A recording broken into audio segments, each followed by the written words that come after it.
अस्सलाम अलैकुम वरहमतुल्लाह वबरकातुह। आज हम आपको मुहर्रम उल हराम के पहले 10 दिनों में किए जाने वाले आमाल के बारे में बताएंगे। मुहर्रम इस्लामी और कमरी कैलेंडर का पहला महीना है और इसकी रूहानी और तारीखी अहमियत बहुत ज्यादा है। आइए जानते हैं कि हमें इस बरकत महीने में क्या करना चाहिए।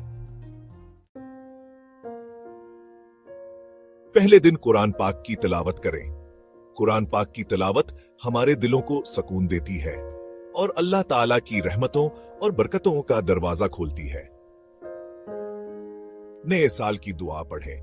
अल्लाहुम्मा अंतल अबदील कदीम व हादिही सुन्नतन जदीदा अस्अलुका फीहल अस्मत मिनश शैतान वल कुदरत अला हादिही नफ्सिल अमारा बिस्सू।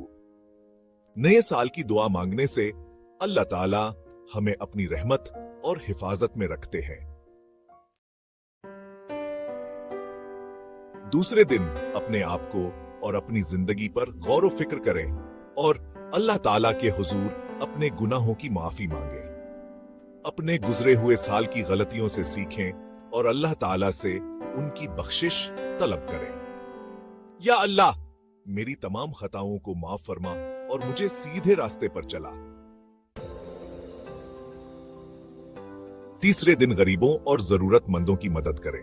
उन्हें सदका और खैरात दें या किसी ऐसे काम में हिस्सा लें जिससे माशरे को फायदा पहुंचे। ये कुछ पैसे हैं, उनसे किसी जरूरतमंद की मदद करें। 8वें दिन इबादत में अपना वक्त बढ़ा दें और अल्लाह ताला के हुजूर ज्यादा से ज्यादा दुआएं मांगे। या अल्लाह, मेरी इबादत को कबूल फरमा और मुझे अपनी रजा अता फरमा। 9वें दिन रात में जाकर इबादत करें और करबला में दी गई कुर्बानियों को याद करें। ये रात इमाम हुसैन अलैहिस्सलाम और उनके साथियों की कुर्बानियों की याद में गुजारें। ज़ियारत आशुरा। अस्सलामु अलैक या अबा अब्दुल्ला। 10वें दिन अल्लाह की रजा के लिए रोजा रखें और करबला के दर्दनाक वाकयात को याद करते हुए सबक हासिल करें। या अल्लाह, मेरे इस रोजे को कबूल फरमा। आज आशुरा का रोजा है।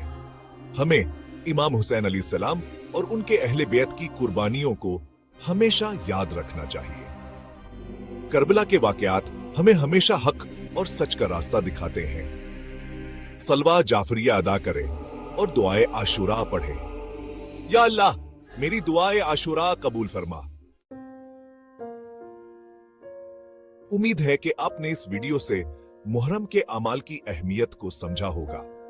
इन अमाल को अपनी जिंदगी में शामिल करें और अल्लाह ताला की रजा और बख्शिश हासिल करें। वल्सलाम अलैकुम वरहमतुल्लाह वबरकातुह।